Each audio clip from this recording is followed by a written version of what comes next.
What's going on, baseball fans? How are we doing? So with the start of the 2022 Major League Baseball season right around the corner, I figured it was time to do my positional rankings. And I'm going to start this series off with the aces of the starting rotations. Let's get to it. Okay, so here we go. We have the S tier, the A tier, the B tier, the C tier, and the D tier. So let's start off with Sandy Alcantara. I think Sandy Alcantara is a sneaky guy this year that maybe could make some noise in the Cy Young voting. Sandy Alcantara, low-key, had a very good season last year. Over 200 innings, 33 starts, an ERA of 3.19. But take a look at the FIP, not too much higher, 3.42. He's not going to be a big strikeout guy, but he'll get a decent amount of them. He's not going to walk a lot of guys, 2 walks per 9. Does not give up a lot of home runs. He is very good with getting the ground balls, shown here by a 53.3 ground ball percentage. Taking a look at Baseball Savant, a lot of reds here. Yeah, sure, he can give up some hard hit balls here and there. He ranked in the bottom half, but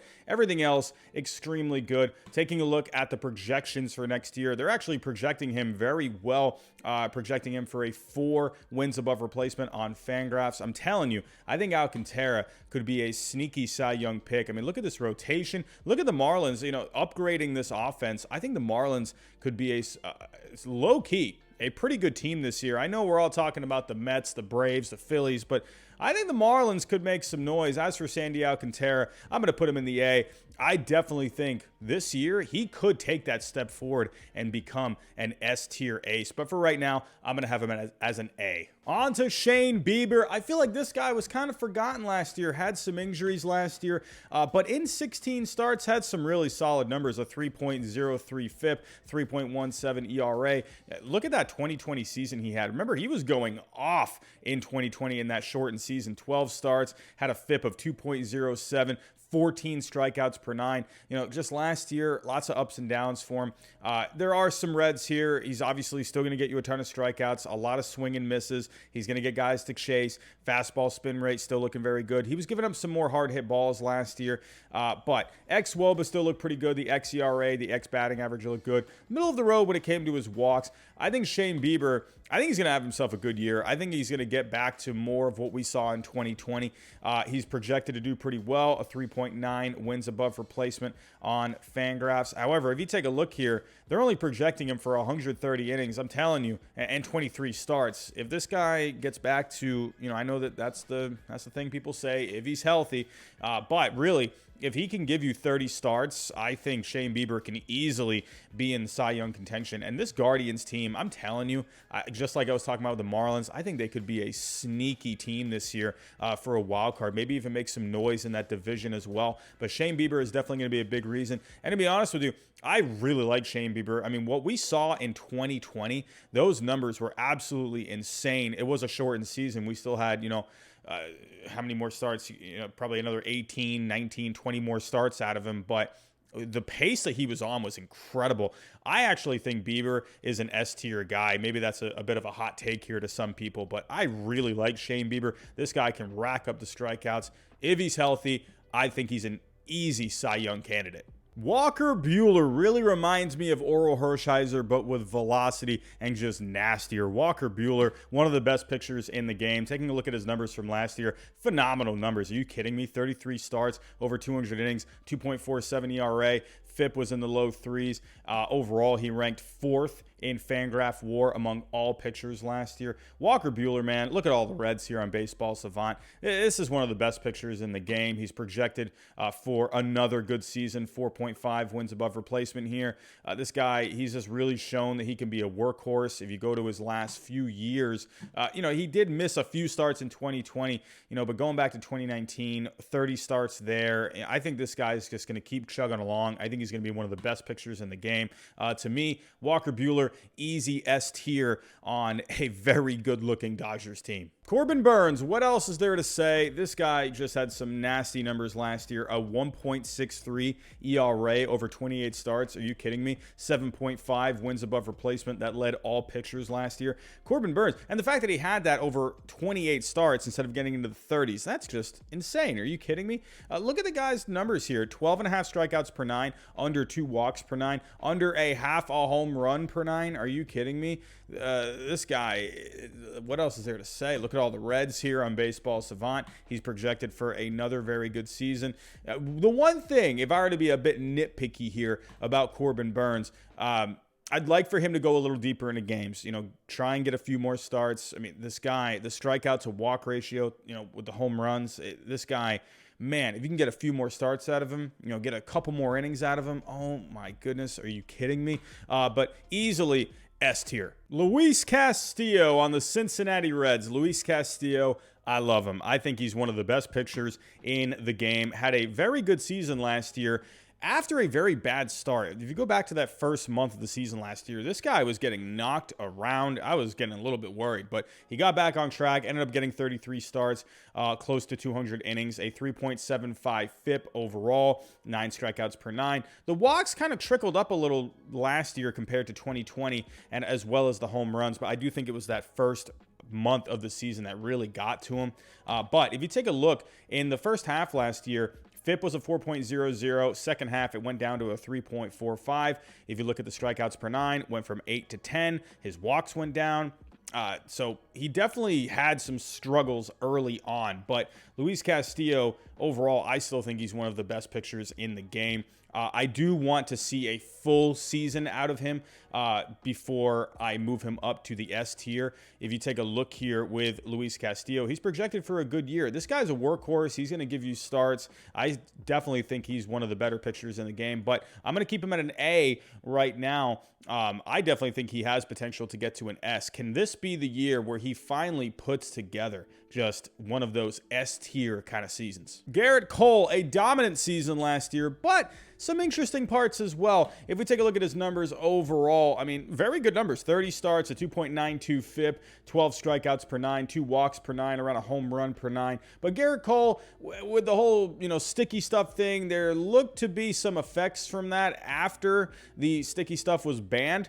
And Gerrit Cole, as you can see here, the numbers do show it. If you look in the first half, batters were only hitting 203 against him. That jumped up to 255. The on-base percentage went up. The slugging percentage went up. However, if you look at the first half and second half FIP, it was right around the same. 2.91 FIP in the first half, 2.95 in the second half. However, he was just having trouble leaving runners on base. If you look here, 82.6% were left on base in the first half, and that went down by 10% overall in the second half. So again, there were some effects of, the use of the sticky stuff, but I think Gerrit Cole is going to be fine. I definitely think he's an easy Cy Young pick. To me, I think he has to be an S tier. Up next, we have a 2-for-1 special Jacob deGrom and Max Scherzer. At first, I was just going to do Jacob deGrom, and I'm like, well, you know what? Max Scherzer is pretty much an ace too, so BOGO, buy one, get one free. Why not?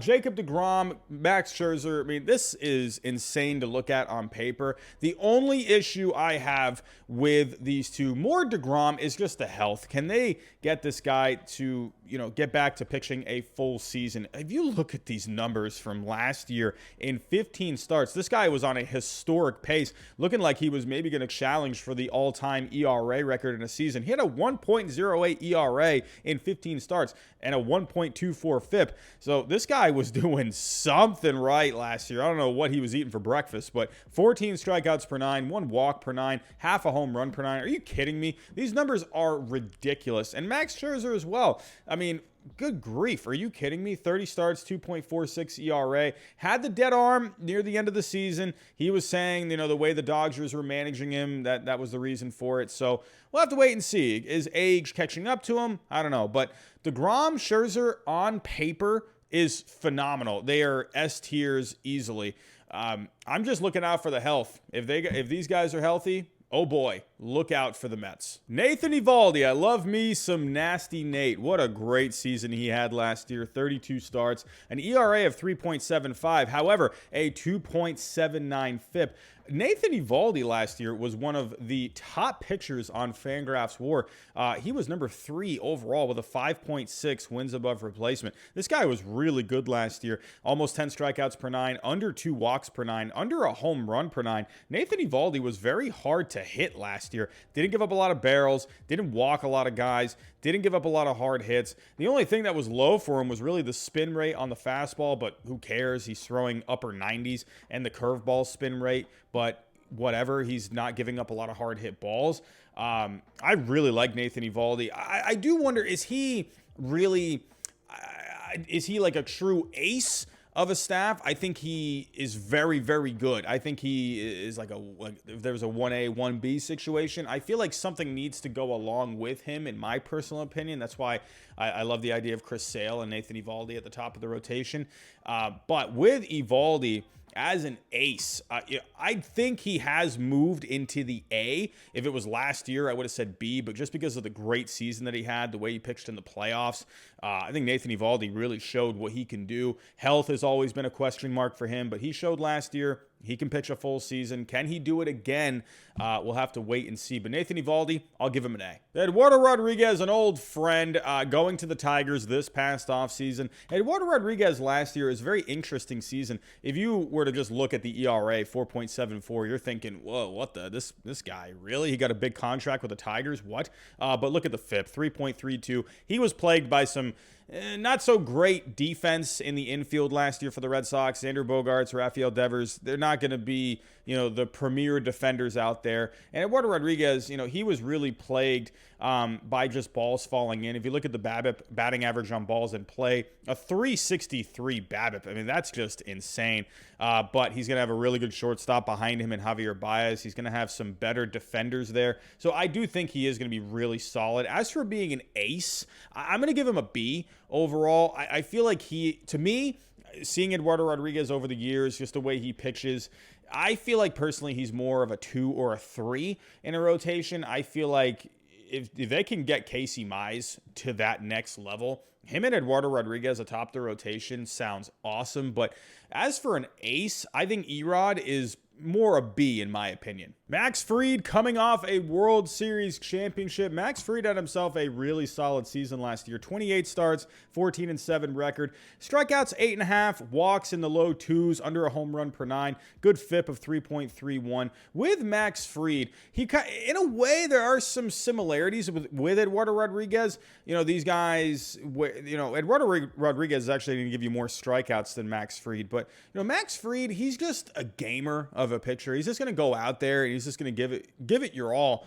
I like Max Fried a lot, but I think overall with Fried, numbers are very similar with Eduardo Rodriguez. I think overall I'm going to give him a B as an ace pitcher. I think he's very solid. Not taking anything away from him. Obviously, he stepped up enough in the postseason last year to help win a championship. But Max Fried as an ace, I just see a B. On to the Diamondbacks and Zack Gallen. Well, some of you might be thinking, well, why not Madison Bumgarner? Madison Bumgarner is the number 1 in the rotation on Fangraphs. But you know what? I'm going with Zack Gallen. He's projected for a higher wins above replacement on Fangraphs, a 2.1 compared to Madison Bumgarner with a 1.0. I think Zack Gallen, he's working through some shoulder stuff right now, but he did pitch a couple of innings in a simulated game the other day. I think Zack Gallen is going to be fine. And if, there's the old saying, if he's healthy, but really, I think this guy is oozing potential. He's got 5 pitches. He's got some reds from last year. I'm waiting for a Zack Gallen breakout. This guy, I'm telling you, man, he is really good. I really like Zack Gallen a lot. The numbers last year, 23 starts, nothing too inspiring, a 4.25 FIP. I still think he's really just trying to put it all together. He really needs to show what he's capable of. He has a lot to prove, but he has shown glimpses in the past. Going to 2020, he had the 2.75 ERA, the 10 strikeouts per 9. He's had 10 strikeouts per 9 all 3 seasons. I feel like he's just a step away from becoming just that breakout pitcher. But for right now, I am going to put Gallen at a C. There's a ton of potential with him. Could this be the breakout year for him? We're going to have to wait and see. On to the Blue Jays' newest signee, Kevin Gausman. You might be thinking, well, why not Jose Berrios? Jose Berrios is number 1 on Fangraphs. Kevin Gausman is number 2. But you know what? I'm going to go with Kevin Gausman. If you take a look at the projected WAR on Fangraphs, Kevin Gausman 3.4 compared to Berrios with a 3.2. I'm going to go with Kevin Gausman here. They're also paying him like an ace, $22 million per year. Are you kidding me? Great contract for Kevin Gausman. And hey, for good reason. Look at the numbers last year. A 2.81 ERA over 33 starts, a 3.00 FIP, over 10 strikeouts per 9, just a little over 2 walks per 9, under a home run per 9. Very, very solid numbers. So Where am I going to put Kevin Gausman? This might be a bit of a shocker. I'm going to go with a B, and here is why. Blue Jays fans, calm down. I know you're probably flipping out right now. Just hold on. Let me explain myself here a little bit. Listen, Kevin Gausman, he is a fly ball pitcher. If you take a look, Kevin Gausman, 14th overall in fly balls last year. That worked really well out in San Francisco with that ballpark. He is now going to the American League East. If you take a look here, the Orioles were second in home runs last year. I know they're pushing the walls back a little bit, but how much is that going to affect that? But that's a home run friendly ballpark. His home ballpark in Toronto ranked 6th in home runs last year. The Yankees were 12th overall in home runs. The Red Sox were actually 19th, but the Red Sox, they were actually up here in park factor. So it's not an easy division to go to. With Kevin Gausman, I do worry a little bit because of that fly ball percentage. Is he going to be able to adjust the way he pitches? He does have the split finger, so I definitely think he'll try to take more advantage of that. But if he doesn't, what's going to happen with this guy? Kevin Gausman last year, if you look at the amount of home runs, he gave up 20 home runs last year. That would have been 27 at Yankee Stadium. That would have been 21 in Boston, 23 in Baltimore, 22 in Toronto. So there's definitely a chance his home runs could spike a little bit. So for right now, based off of kind of this move from that ballpark in San Francisco with the way he pitches, I'm curious about how he is going to be in the American League East and some of these other American League ballparks. For right now, I need him to show me that he can pitch like he did last year in these ballparks. If he does, I'll bump him up to an A, maybe even an S. We'll have to wait and see. Blue Jays fans, don't hate me. On to Lucas Giolito. Man, this guy disappointed me last year. He was my pick for the Cy Young last year, and that did not work out. If we take a look at the White Sox rotation, they do have Lance Lynn atop the rotation. In my opinion, though, I feel like Giolito is the ace. If we take a look at the White Sox pitching staff, he is projected for a much higher WAR than Lance Lynn. So I went with Lucas Giolito here. Giolito, he didn't have a bad season at all last year. It was a very solid season. Just was not the season I was expecting him to have. 3.79 FIP over 31 starts, 10 strikeouts per 9, but right around 1 home run per 9, close to 1.5, 2.5 walks per 9. Just the numbers went up from the previous year. And then, oh my goodness, watched him, he got demolished at Fenway Park in one start last year. And I was thinking, man, well, there goes my Cy Young pick of Lucas Giolito. But again, not a bad season overall. I just want him to get back to what he was doing more in 2020. I thought he was going to take that step forward, just didn't end up doing so. But he is going to be a big factor for the White Sox this year, especially with Rodon going to San Francisco. They're going to need a big step out of Giolito. Overall, because of the step back last year, I'm just going to put him at a B for right now. I definitely think there is an A there. I think maybe there is a slight chance that he could be an S. He's just got to take that step forward. On to the Twins' newest ace, Sonny Gray. I thought that was a great trade for the Twins. Look at the Twins this offseason, man. Oh, man. Making some moves. Carlos Correa, just to start off with. Gio Urshela, Gary Sanchez coming over in that trade as well with the Yankees. With Josh Donaldson, adding guys like Dylan Bundy as well. I really like, as well as Joe Smith for the bullpen. I really like the moves the Twins made. They really turned it on after the lockout when it came to acquisitions, especially Carlos Correa. But Sonny Gray, he's an interesting one. If we take a look at his numbers from last year, 26 starts and 3.99 FIP. Looking at the 10 strikeouts per 9, 3 walks per 9, around a home run per 9. I think Sonny Gray is really good. As an ace, I don't know. I'm going to put him at a C. I think he's a very good, 3 or 2 in a rotation. But as an ace, I'm not quite sure about that. So I'm going to put him at a C. Let's go to a fun one in Kansas City. Zack Greinke. What a great story. Going back to Kansas City to finish off his career, unless he decides to pitch for the next, 10 years or so, which, Zack Greinke, anything's possible. This guy is as much of a workhorse than anyone. Taking a look at Zack Greinke's numbers last year, they took a step back. The FIP went up, a 4.71, 4.16 ERA is respectable, but that FIP did worry me a little bit. But the one thing with Greinke, you know you're going to get innings out of him. You know, you're going to get a ton of innings. You're going to get all the starts.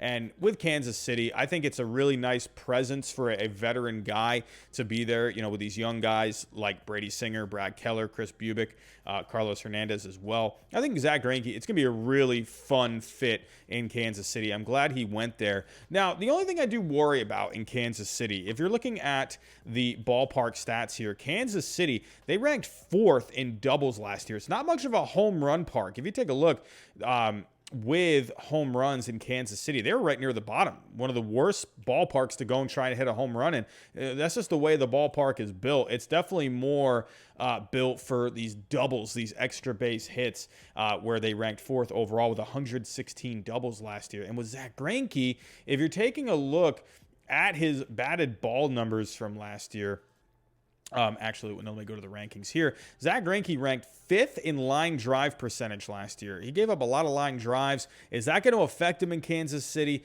We're going to have to wait and see. You know, because of the innings, this guy is going to give you the veteran presence. I'll put Greinke at a C. But it would be really cool if he could, you know, kind of get back to the old Greinke in Kansas City. Moving on to another new acquisition, Jon Gray. I'm just going to say this right off the bat. I don't think Jon Gray is an ace. I think he's a 3 in a rotation. If we take a look at the Texas Rangers pitching staff as of right now, Jon Gray is the number 1. Martin Perez is the number 2. Honestly, I think Dane Dunning is the number 2, but I digress. The offense looks great. Adding Semien, Seager, Garver, you got Lowe there, Garcia, added Calhoun as well. I really do like the offense a lot, but the starting pitching is just, ugh. But Jon Gray, I think he is a 3. He did have some decent numbers last year, but again, these are more numbers for a 3 in a rotation. I know he pitched in Coors, so I'll give him a little bit of a break there, but you know, with Gray, you know, he doesn't go deep into games very much. The walks are at 3.5, while the strikeouts are under 10. That's not a good ratio to me.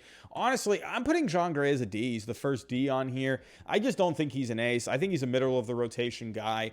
I definitely think the Rangers need some more pitching. We'll have to wait and see. Who knows? If they're in contention, could they trade, you know, or try to make a trade for an ace guy? You know, they do have Jack Leiter and Wynn coming up eventually. Could those guys really step into that rotation and help out? We'll have to wait and see. But I don't think Gray is that ace, so I'm going to put him as a D. Let's go from a former Rockies pitcher to the current ace of the Rockies, Herman Marquez.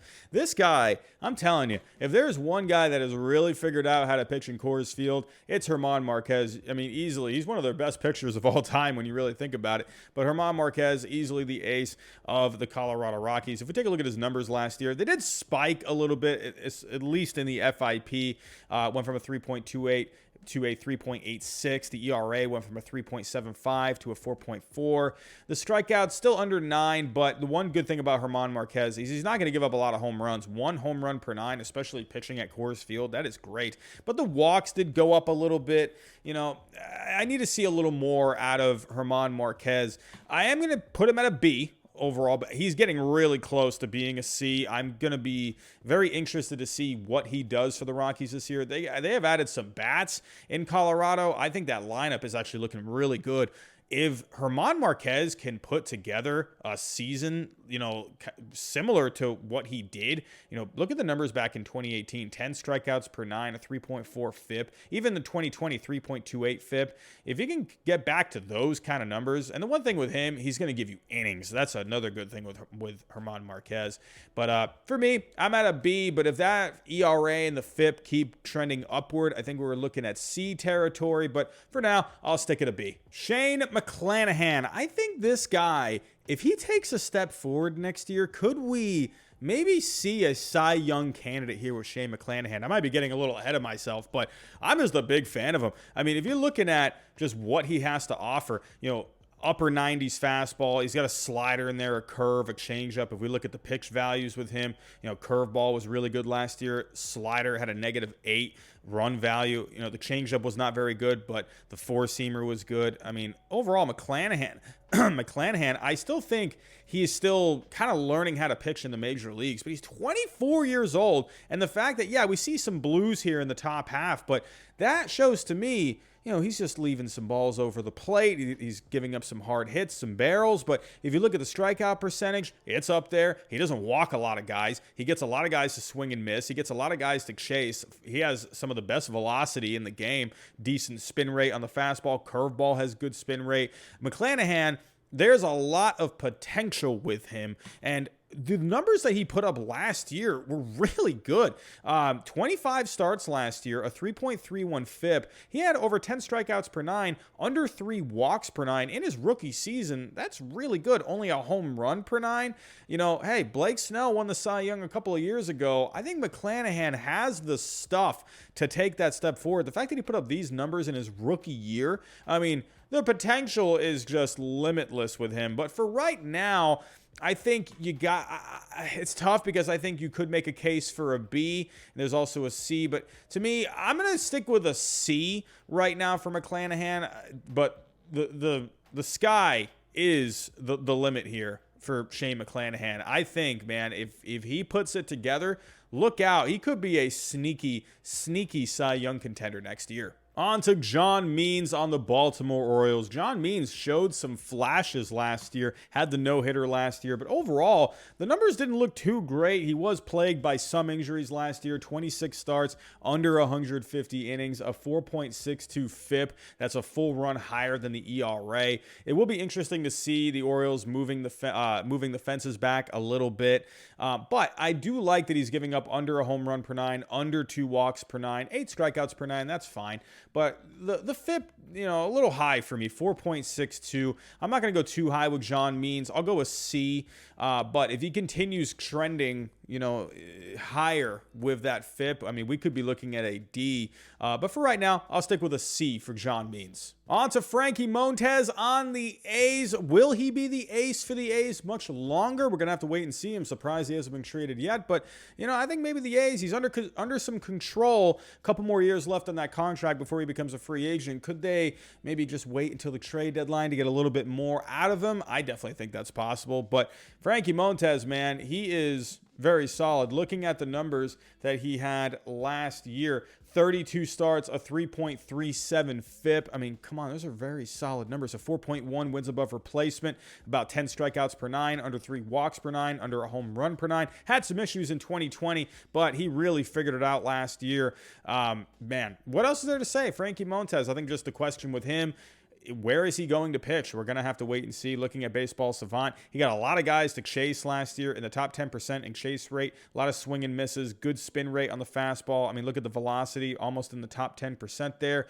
Ranks high in strikeout percentage, keeps the walks down. He gives up some hard hit balls here and there. But Frankie Montas, man, this guy, honestly, I hate to say it, but if the Yankees were able to get him to be the number 2 in that rotation, oh, come on. That would just be really good. Are you kidding me? But Frankie Montas, overall, I'm going to put him with a B. The numbers are kind of in line with some of these guys' numbers, and Frankie Montas, I think he's just really solid. I'll give him a B overall. Joe Musgrove pitched his butt off last year with the Padres. Disappointing season for the Padres overall, but Joe Musgrove arguably had his best season overall. If you take a look at the numbers here, 31 starts, a 3.70 FIP compared to a 3.18 ERA. That was a career high in innings. He's always been plagued by some injuries here and there. He's always had something going on with the arm or whatever. But last year, overall, his best full complete season, 10 strikeouts per nine, under 3 walks per nine, a home run per nine. Very good numbers with Joe Musgrove. I just want to see him just keep going, show that he's healthy. This is a really good pitcher overall. 3.3 wins above replacement last year, had the no-hitter. Very solid. I'm going to give him a B. Overall, his numbers fall in line with these guys. So Joe Musgrove, can he take another step forward? The Padres are going to need it if they want to make some noise in that division. Shohei Ohtani. This is an interesting one with Shohei Ohtani. Overall, when he is on the mound, this guy's really good. Look at all the advanced numbers here. Look at all the reds. He does have a few blues here. He does give up some hard hit balls here and there. Doesn't get a lot of guys to chase. He's near the bottom 20% there. Not a lot of spin on the curve. Not a lot of, right in the middle of the pack when it comes to fastball spin. But hey, he's got good velocity, 4 pitches to go along with it. The one thing that limits Ohtani a little bit here is just the amount he is going to pitch. If we take a look at his pitching numbers from last year, taking a look here at the, no, man, it's always confusing here because he bats and he pitches. But 23 starts last year. We got to remember here, this is a guy, he's been plagued by injuries with the arm in the last couple of years. So last year, that was easily a career high in innings, 130 innings. But that's probably what you're going to expect. Anywhere 130, maybe 150 innings out of him. You know, they're going to really manage his innings when it, when it comes to a full season. But last year, 23 starts, 3.5 FIP, 10 strikeouts per 9, 3 walks per 9, home run per 9. Overall, Ohtani, very solid numbers on the mound. What limits him a little bit, though, is just simply just the amount he is going to pitch. But you know what? With Ohtani, with the stuff, I think he could be even better. But it's hard here because I think the stuff-wise, I think he is an A. But just the amount that he pitches, when you think of an ace, you think of guys that are, pitching, 30 starts a year, 200 innings, giving you just workhorse kind of numbers, just very good FIPs, to go along with those strikeouts per 9. Overall, just because of how limited he is with his innings, how much they manage his innings, I am just going to keep him at a B.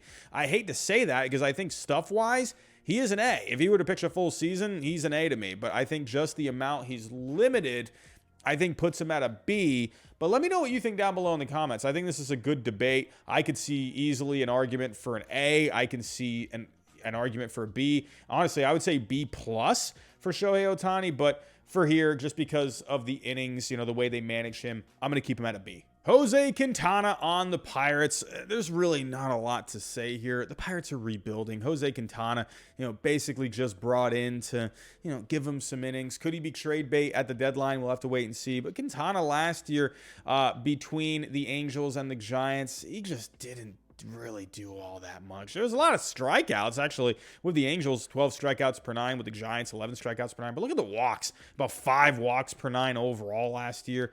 I mean, Quintana, honestly, if I had an F tier, I'd put him here, but I did not make an F tier. So he has to go on the bottom. I would put him as an F. My potato brain forgot to put an F. So whatever. He goes as a D. There's really not much to say here. So here's what I'll do. I'll bump Jon Gray up to a C. That way Quintana is kind of in his own class, because honestly, Jon Gray is a better ace than Quintana, so I'm not going to do Jon Gray like that. Jon Gray moves up to a C. Quintana is a D. On to the Mariners' newest ace, Robbie Ray. What a good season last year, winning the Cy Young Award. Overall, very good numbers for the Blue Jays, 32 starts, an ERA of 2.84. However, I do want to take note, the FIP almost a full run higher at 3.69. Good strikeouts per 9, walks around 2.5. He definitely got the walks down. That's huge for him, because average for his career, he walks around 4 guys per 9. So they definitely helped him out in that department. However, the home runs,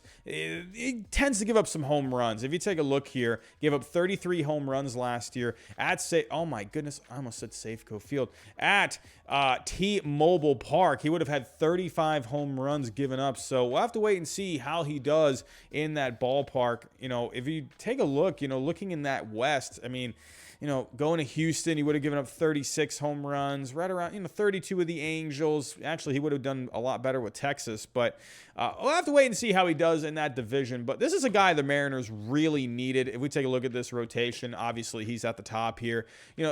I'm waiting to see what Logan Gilbert can do. Matt Brash, they got some young guys coming up. I'm really excited for the Mariners' future with their pitching. Kirby, Hancock, could those guys make it up this year? That'd be awesome. But Robbie Ray is clearly the ace as of right now.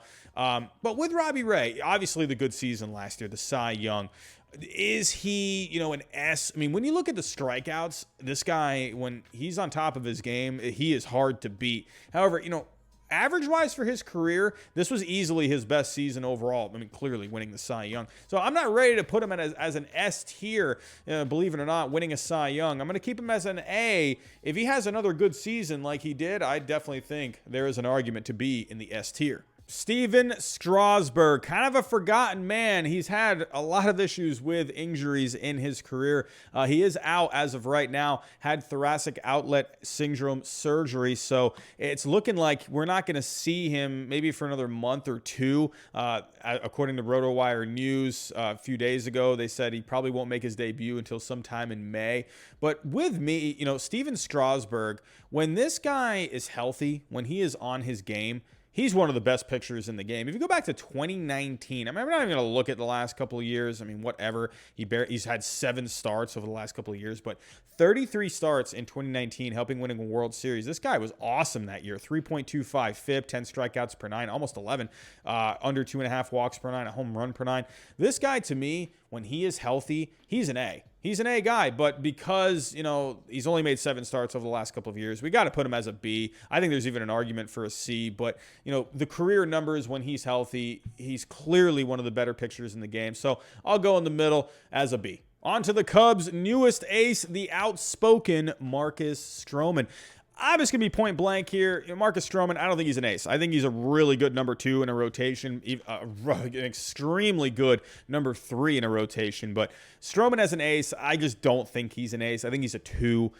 But good numbers last year, essentially being replaced with Max Scherzer. But 33 starts last year, 180 innings, a 3.49 FIP. The one thing with Stroman, he doesn't get a lot of strikeouts. For an ace guy, you want at least 10 strikeouts per 9. That would be the nice, sweet spot. But, 8 strikeouts per 9. The one thing with him, he's not going to give up a lot of home runs. He's very efficient there, around 2 walks per 9 overall, but very good numbers with Marcus Stroman. I just don't think he's an ace, but with these numbers, obviously he is going to be atop that Cubs rotation.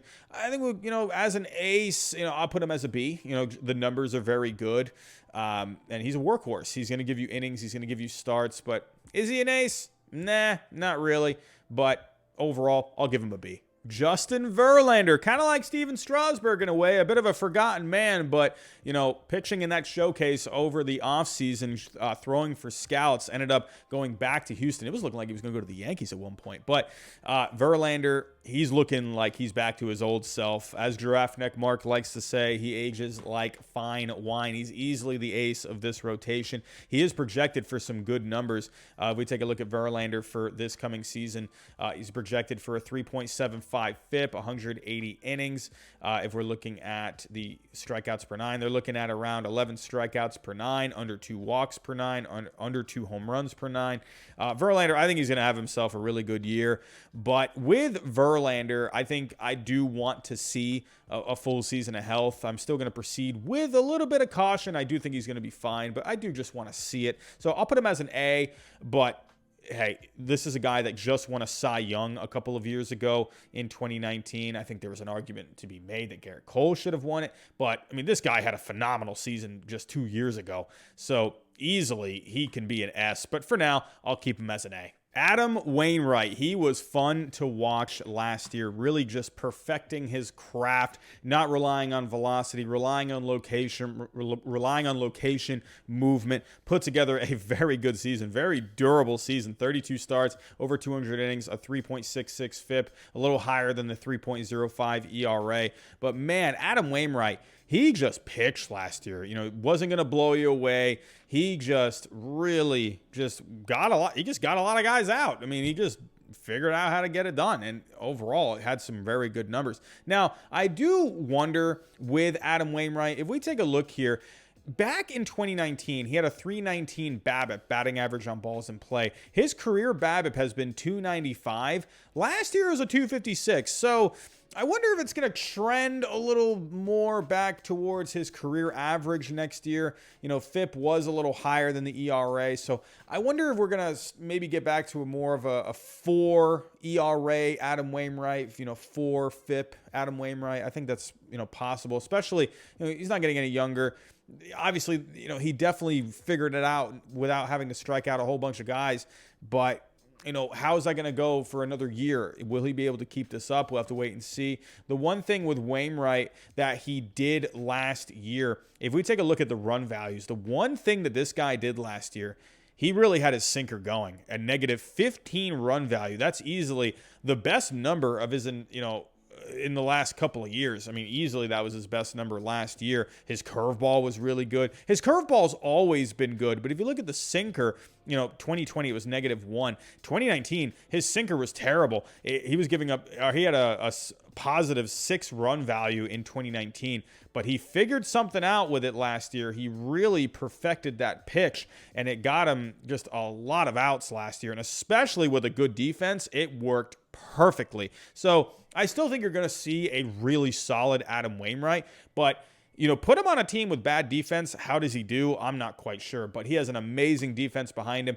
That's only going to help him out. I think with Wainwright, hey, solid veteran guy. I mean, hey, I think you just got to give him a B. I think that's Adam Wainwright. I am excited to see what he can do again this year. Choo, I am all aboard the Logan Webb train. He was awesome last year. One of my favorite pictures last year. Easily the ace of the Giants now with Kevin Gausman on his way to Toronto. Logan Webb last year, over 26 starts. He had a 2.72 FIP, 3.03 ERA. Taking a look at the strikeouts, right around 10 strikeouts per 9, 2 walks per 9. This guy barely gave up any home runs last year. Hit a home run last year. Half a home run per 9 given up last year. This guy was nails in the postseason. He's a modern day Greg Maddux. I mean, if you look at all the Reds here, I mean, what else is there to say? Logan Webb, I think we got a lot of good seasons with Logan Webb ahead. I'm excited to watch him pitch. Like I said, he's like a modern-day Greg Maddux to me. This guy just moves the ball around. Tremendous movement. One of the best sinkers in the game last year. -14 run value. One of the best sliders, -9 last year. I mean, come on. This guy is just phenomenal. If we take a look also at the movement on his pitches, look at the sinker. He had 8.5 inches of vertical movement last year. That was one of the best sinkers in the game. Look at the changeup, 8 inches of vertical movement. I mean, this guy is just awesome. I'm putting him as an A. I know some people might think, oh, he's not an A yet. You're jumping the gun. I'm all aboard the Logan Webb train. I'm giving him an A. And last but not least, the ace of the Phillies, Zack Wheeler. Zack Wheeler has just been taking people's lunch money now for the last few years, but last year, this guy arguably had a Cy Young season. There's definitely a good argument for him winning the Cy Young last year. A lot of people saying Corbin Burns last year, he only had, he had much less innings than Zack Wheeler did, 4 less starts. Zack Wheeler definitely made a case. Very solid numbers, 10 strikeouts per 9, around 2 walks per 9. About a half a home run per 9, 2.59 FIP, 2.78 ERA. Look at all the Reds. I mean, Zack Wheeler, he's just on top of his game right now. And I think the Phillies, now that they've added some thump atop that lineup that they desperately needed with Castellanos and Schwarber, Zack Wheeler, he's in the prime of his career. This is a really good looking Phillies team now. If that bullpen can just keep it together for one time, just keep it together, this Phillies team could be extremely good next year, and Zack Wheeler is going to be a big reason for it. He's an easy Cy Young candidate. If we take a look at the projections for next year, let's take a look. So as of right now, Gerrit Cole has the highest WAR projection, but Zack Wheeler right behind him with a 5.5. I'm excited to see what he can do. This guy's nasty. We're finishing off the rankings with an S tier. So those are my rankings for the aces of all of the starting rotations. Tell me what you think down below in the comments. Do you think I should have moved some guys up, down? Does it look about right? Let me know what you think in the comments down below. Keep an eye out for my other positional rankings, but that's all I have for right now. Thanks for watching, and I'll talk to you next time.